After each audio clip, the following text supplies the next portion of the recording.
Hello and welcome. We are going to go from this to this. Okay, let's start with the materials needed for this section. So you want to make sure you have some of that alkali tape. You want to have Thinset and a bucket. You're going to need a 2 and 4 inch putty knife. You're going to need a mixer bit and a drill to mix the Thinset. After that, we're going to paint on the membrane. And so that's what's going to come in the bucket. It's either a red guard or aqua guard. We'll talk about that. And then you're going to need a paint roller and a paint brush to put that on. You're going to need some membrane fabric to do the nook if you have one. If you don't need that. And then if you want to add a little bit of caulk for a little extra behind the scenes support, you'll have some of that. And overall, the estimated time for this working time, and that doesn't include the time to let everything dry, was about 4 hours. But first, an update. So somehow I lost all my footage of the prep that I was going to do before we started doing the waterproofing, which included painting the walls, making sure everything was clean, which I did, but I've lost all that footage. And I also lost the taping footage. Now, for the waterproofing, the taping is very simple besides the corners, which I went back just now and did a new video. I kind of set up 2 pieces and showed you how I did all my corners.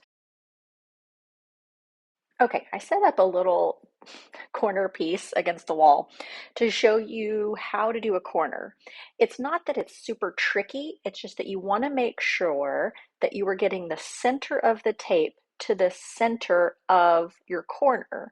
So line it up nice and neat and then push your fingers very gently into the center so that you start your corner. And then what you want to do is take your plastic putty knife and very gently rake down each side of the wall so that that corner of the tape is a nice, neat, smooth surface that you're going to tape against. Okay, once you are finished taping everything, now we're going to mix up the Thinset and put it in our seams. So I have this very small bag of Thinset that I had left over that I'm going to be using, and I used about 1/5 of the bag. So I went ahead and weighed everything out. You can do this by eye, but I will also put up my calculations of how I did this. So I just put in 1/5 of the weight of the bag and 1/5 of the water. Here is just my example of my bag. So my whole bag states that for the whole bag, which was 11.34 kilograms, you were supposed to put in 2.8 liters of water. So all I did was say, okay, let's take 20% of each of those. And so it's 2.268 kilograms of mix. And then that would equal out to 0.56 liters of water. But all I had to measure were ounces. So I just did a little calculator on that. And that was 19 fluid ounces. I ended up probably using maybe close to 20, just because I feel like almost all the time those Thinsets are so thick. So I think I ended up using about 20 ounces of water. So that's why I'm weighing this out. How did I come up with 1/5? Well, this bag does 50 square feet, it says. And I just kind of went through some calculations and came up with this would be less than 10 square feet. And it was actually pretty perfect. So if that's about how much you want to do, I will show you what numbers I did. So you put all the ingredients into the bucket, water first, and you hold a little bit of water back because these are different almost every time. It's kind of weird, but I added a little bit more water and it was still a little thick to my liking. It was like a chunky peanut butter and I wanted a smooth peanut butter. So I went and got just probably a tablespoon or more of water. And then my husband saw what I was doing and said that was his job. So he came in and mixed this for about 4 minutes. And then you wait 5 or 7 minutes for that to set up. And then you mix it again for 1 to 2 minutes. Now it's ready. Okay, bucket O Thinset done. Okay, what's our goal here and what do we want to make sure we're remembering about all of this? So, okay, these are nicer metal putty knives. What I usually like these if I'm doing anything with sheetrock, pretty much anything else besides this. For some reason, just me, I don't love it. So I am perfectly happy. You can get a set of like, I think 4 sizes and they go up. I don't have the smaller ones here, but This is kind of the size that we're going for. And then if we want to feather things out a little more, we have this one, but I like these. You can kind of press it a little more without pulling so much on these, like the metal ones. Whatever you like, whatever you have will be fine. So what I'm going to do is I'm just going to spread this in all of our cracks and then feather it out so it's a nice even surface. I don't want, what I'm trying not to have are any humps. The reason that I'm trying to be very, very careful about no humps is that once we're going to put the tile on, those are going to be rock hard cement like things that it's going to make it very difficult to make sure that we are staying nice and level with our tile. So very, very important that we get it nice and smooth. It would be better to have a little, like, not that it's better to have a divot, but we want it as flat as possible. So if you know the term feathering out or smoothing, it's kind of like, I think that's a term also in sheetrock. So you'll like lay down a certain amount of the Thinset, make sure it's flat, and then we'll probably go over it with this just to make sure any extra or anything. And then before it's completely dry, I will go over anything that might look suspicious with a sponge that's a little wet to make sure it's all nice and flat. And then we'll also be doing the screw holes that we get. And so with the screw holes, I might be using this one with the screw holes because really you don't need a big swath of product on these like you would on sheetrock, like you see people doing a straight line. You can just do each screw hole at a time. We're just making sure that there's no way for moisture to get behind there. And again, we're gonna red guard, it should be fine, but this is just to make sure. So I think I'll start right here at the tub and try to get it as flat as possible.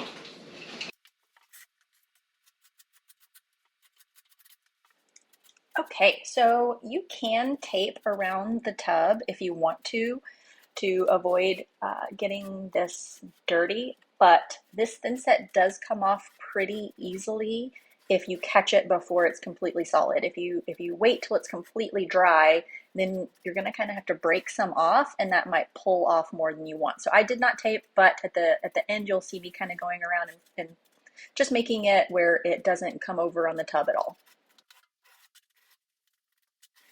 So this seam part was between the sheetrock and the cement board. So as you see, I painted it first, which we talked about, and now I am filling in that crack so that we make sure there's support everywhere.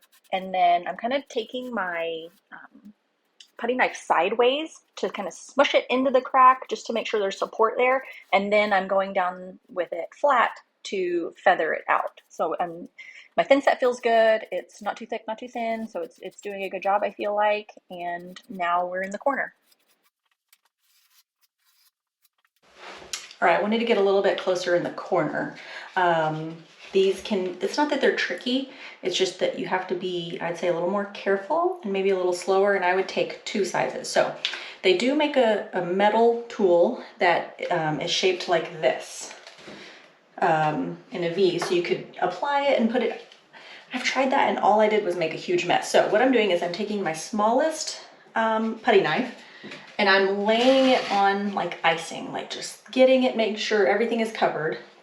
And then I'm going back with this one to make sure it's feathered out. That's the way I can get it the best corner, because the corner's the one, again, you don't want to have anything left in the corner so the tile can't go all the way to the edge whenever we get there. So let's look at this.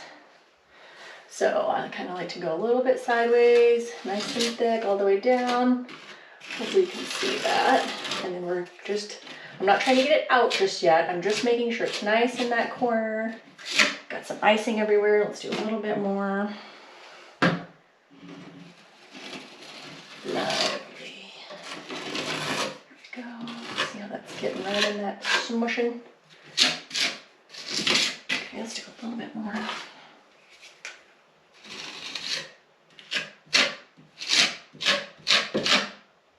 Okay, so let's take this gentle. You're just trying to make a flat surface, not push it into the corner, but nice and flat. So we'll just make sure you have pressure kind of in the middle so it's hitting the board, but it's flattening everything out. Run it straight down. Nice corner, go all the way down. Wipe it off. Let's go down the other side. Again, I'm putting pressure here, but it's creating that nice inside corner. Let's see, there's a little spot there. So, I like it. Here we go. Take your time in the corners. It's kind of a lot of art to this, so you just want to really try to get a good light in there and make sure there aren't any holes and that you're really filling in everything so you have a good base for your membrane. All right, I want to give you a little more visibility. This is the wall where when this met, the tub is against the 2x4s, so this cement board is coming out almost a ½ inch. So there is a good sized lip here. So what I'm trying to do is I'm smushing in the Thinset and then being very deliberate it's very similar to the corners, but I'm trying to make a flat surface here so the tile will come all the way down on a flat surface to the tub. So let's look at that. And I'm also trying to work quickly for the Thinset. So let's smush this in to start. And this stuff is messy, but you can pretty easily wipe it off the tub. So get it in there, smush it, and then we'll go over it to create the flat surface.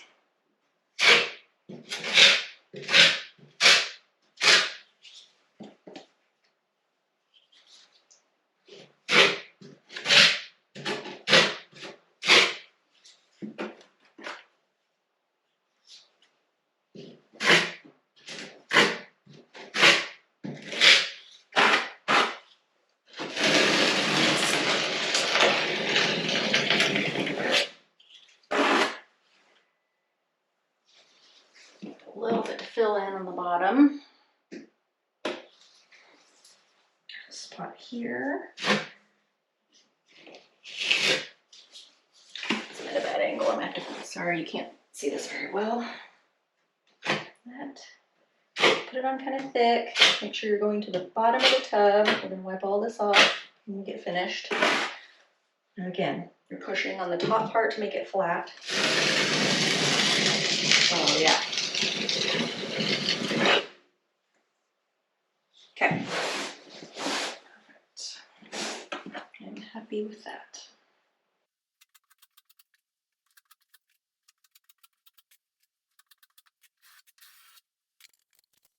Okay, I'm just doing the exact same thing all the way around. So I'm speeding this up a bit, but just skipping the nook because we're going to use the fabric on the nook. So just completing this all the way around, and then we're going to go ahead and do all the holes as well.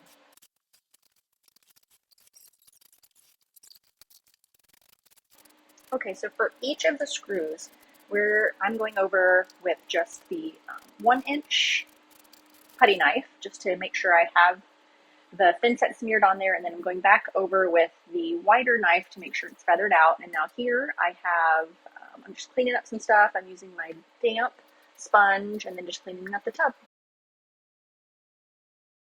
So now we're going to prep to put down our membrane. So there's a few things I'm going to do just to be perfectly ready for that. So this is where one of those metal scrapers comes in handy.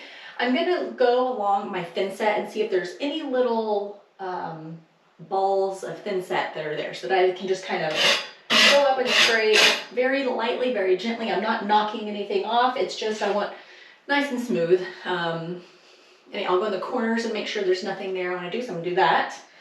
And then I'm going to vacuum everything. And then I'm going to go ahead and, before I roll on my membrane, I do want to tape my outline here that I know. So I'm going to red guard, hope that's in the screen, all the way past this meeting point up to within probably 1 inch of this. So I'm not going to tape it, it'll be fine. But I am going to red guard all the way over, again, past this seam, just to make sure that's all waterproof. I'm going to go as close to that line as I can, so I'll probably tape just a little bit on this side of it to make sure none of that's peeking through. I'm not going to do that over here because that's just going to go up to the metal portion.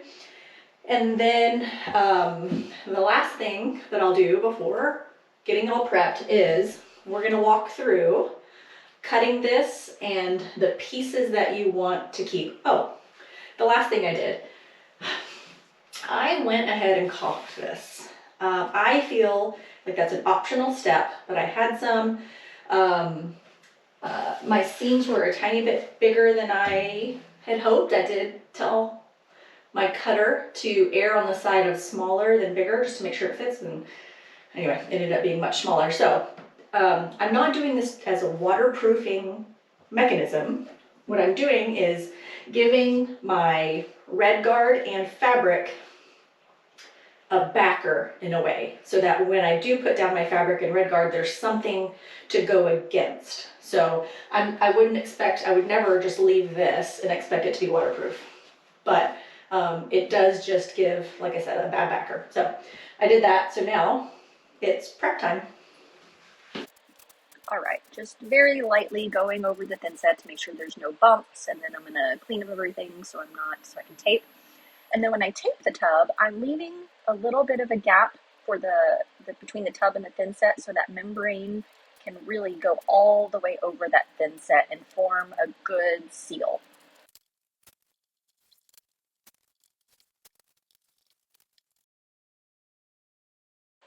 The last thing I want to do before I do my membrane is cut each piece of this fabric that's going to go around the nook. So each side and in the corners, because I'm going to number each one to make sure I remember where they go. But I want to have these pre-cut so that while I'm putting my first coat of membrane down, I can go ahead and do this one. And then my first coat will be done. So in the fabric, you have to do a layer below the fabric, put the fabric down in place, and then put a layer of the membrane above the fabric. So it's kind of sandwiched in between the pieces. So let's walk through how to cut these. So I am making this bottom piece go up. It's going to cover the entire bottom, and then it's going up each side at least a half inch. So my purpose of doing this is that I want that corner gap on the bottom to be covered by one full piece of fabric. This is just going to be a little, just to make sure there's no weak points like we've gone over before, right? So you have one full piece and then up each side. And in order to make that happen, you have to kind of cut little slits at each corner so that it can wrap around the front and the back. So I'm laying out my fabric, I'm marking the length, and then I'm also marking the corners. So that's where I'll cut, and then you'll see whenever I put these up how it kind of wraps around the outside, because I want the fabric, again, to be one full piece in every corner. So the bottom piece is a full piece and goes up the sides. The side piece starts at the bottom. It doesn't overlap, but it goes all the way to the bottom, and at the top it's going to overlap. And so I'm cutting that, and I'm doing both sides, and then finally I'm going to do the top, and I'm labeling each side to remember where I have them.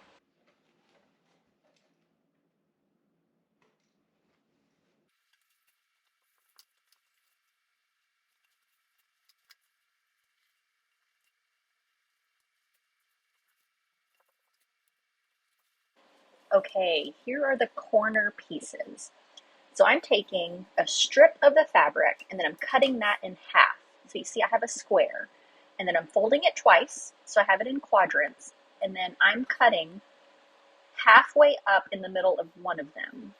So you might have to play with this, but then what you do is you fold the piece over so it makes this little corner pocket piece.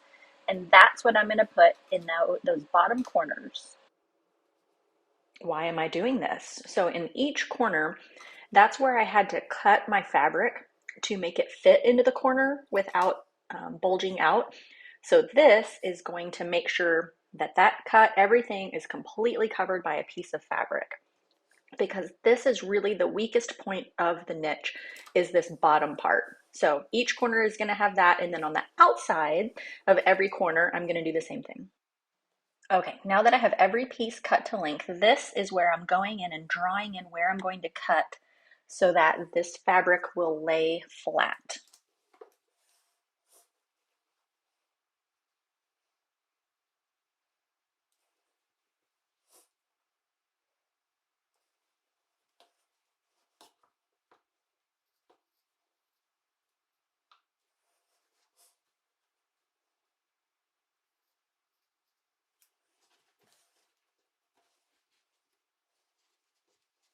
So I've cut each corner and now I'm dry fitting this to make sure I have a nice clean edge at every corner and then I'm overlapping where I want to overlap and everything looks good and just making my final cuts, really putting it in exactly how I want it. I'm going to do this with every piece. So you see that side piece doesn't come down past um, the L part, but it does at the top. So I'm making sure that I have some overlap there and then making sure the top part where I do need to cut it is nice and smooth.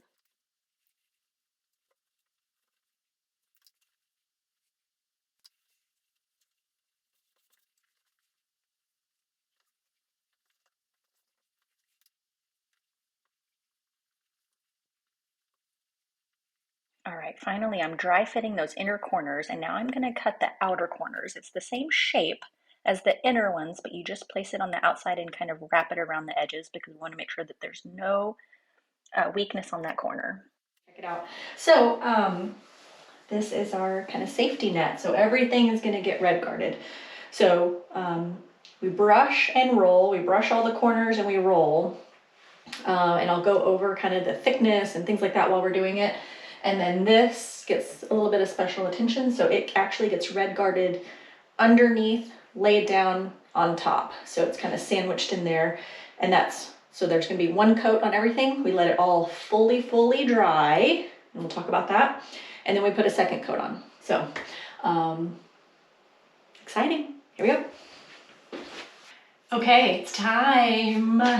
This is the waterproofing membrane we're going to use. This is the Lowe's version. Home Depot has a version.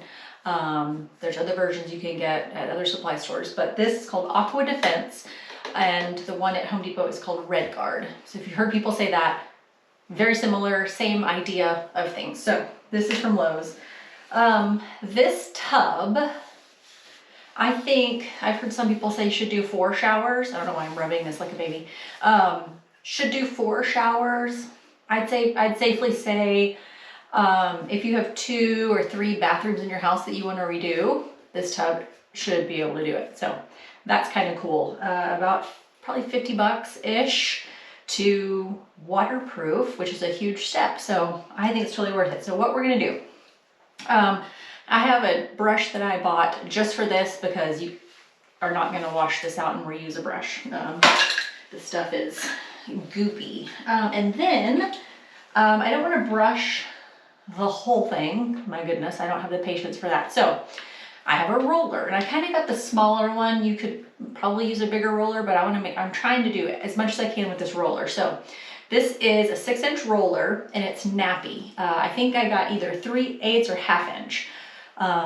You do not want one of those foam rollers that's for smooth surfaces because the point of this is to get in all the nooks and crannies. So you are going to want something fluffy. So and I have I'm going to pour it out into here. So that's where I'm going to roll from and brush from, just so I can kind of keep the lid on it.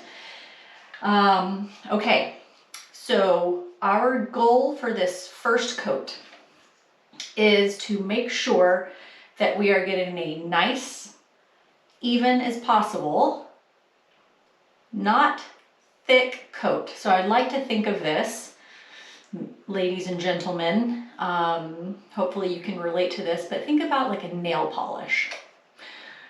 You don't just put on one thick, goopy coat. It would take forever to dry. It would be uneven. You could just tell. So it's better to do 2, and I don't want to use the word thin coats because you want to make sure you're going into all the nooks and crannies. So our goal is to get good coverage over everything, but not have it build up too much, like in the corners or somewhere else, what would take a long time to dry. And then the second part is, I've heard people say that it's best if it can cure about the same rate. So that just kind of helps things from shrinking in some areas and then not in others. So as even as we can get it, that's our goal. There we go. So I'm going to start with the roller.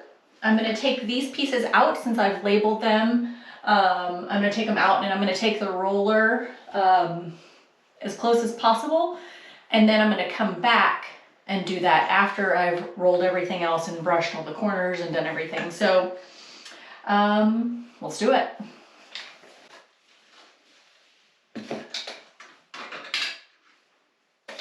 Oh, hopefully you can see this.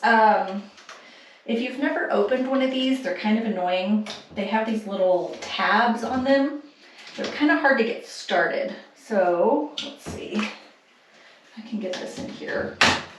Just pop that where this tab is ready, and then you just yank it all the way around. Just like that. Okay.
All right, I wanted to I don't think I talked about this part down here and where I taped. I did a little bit, but my goal with this on this line is to make sure that I have my membrane fully going over the Thinset all the way to the tub, because this is kind of acting as that blocking point, so that if water's hitting Thinset, it's going somewhere, right? Because Thinset's porous.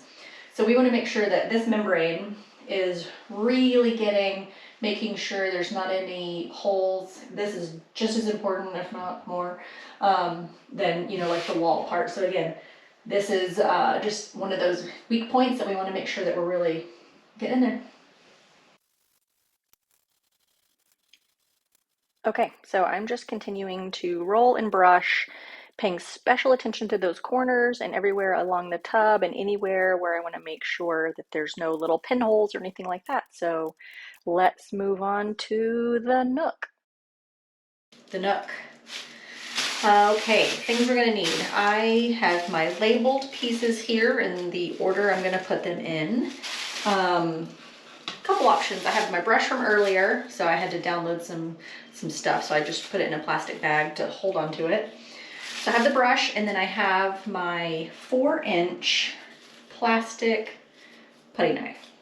I'm not sure which one I'm gonna like better yet, so let's practice. Let's see what's gonna happen. We just wanna make sure what we're doing is we're gonna lay down the membrane first and get everything nice and wet, put the fabric down, and then probably with this, smooth it into place. Make sure all the bubbles are out, it's nice and flat, because with this plasticky membrane, once it dries, that's it. If there are any humps, it's gonna dry like that. So that's what we're gonna do. Let's get going.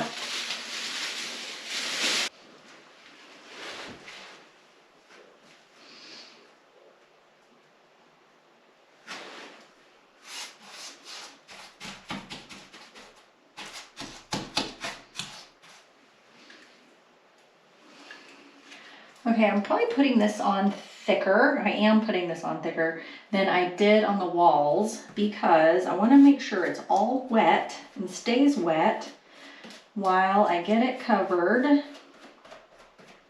Right, and we're going to put some on these edges because it's going to wrap around each of these sides, and then we're going to kind of push out the extra. So we're pretty much want to make sure everything is covered. And top part here, back there. All right, let's do it. Okay.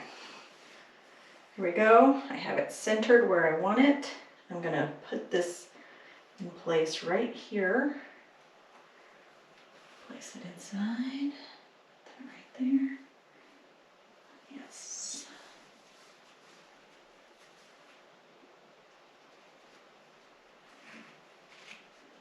Fold this over how we had it. Perfect. Okay, now we're gonna smooth it first.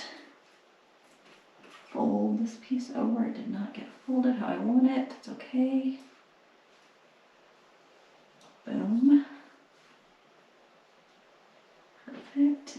In the corner, that's why this is so good, to really make sure you have a nice corner for the tile to go onto. So get it in place, and we're gonna brush again. Put that in there, turn this over, turn that over, and this. All right, very happy with the first one. Okay, let's get it in place.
Okay, we're just repeating this process for every side piece. We're going to put all the large pieces on the bottom, the sides, and the top, and make sure everything is overlapping where we need it to. It's a nice, smooth, flat, square finish. So we brush on the membrane first, and then I'm going in with my little straight edge and making sure all the corners look good, not too hard where it makes an indentation, because we don't want water to pool in there. So just really trying to make it nice and flat, and then go back over it with the brush, nice and fairly thick on the first try, just so you're not moving that around, but then we'll really smooth it out. So every piece is going to go like that, and then we'll do the corners and then the outside edges.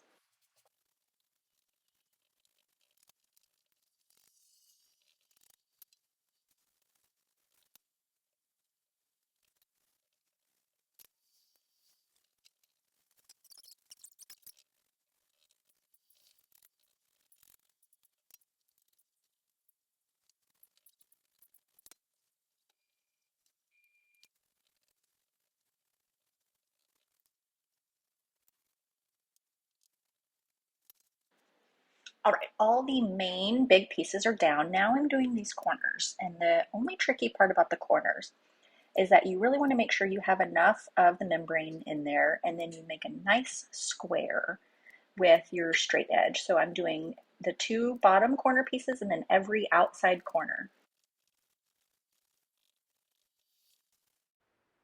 Okay, here's a shower with one coat done. And here it is with two coats done. And the Nook got 3 coats. So on the Nook, what we really wanted to focus on was making sure every single corner and where two different surfaces met were absolutely covered. There were no little pinholes or anything like that. So on the first coat, really I was making sure that I was getting a really good coverage, not too thick and goopy so it dried similarly. And on the second coat is where I was making sure everything was covered, there were no pinholes, anything like that. And then the third one is just the final layer on top to make sure it's very plasticky, very coated, and everything looks solid. All right, next in the series, we'll be doing the tiling.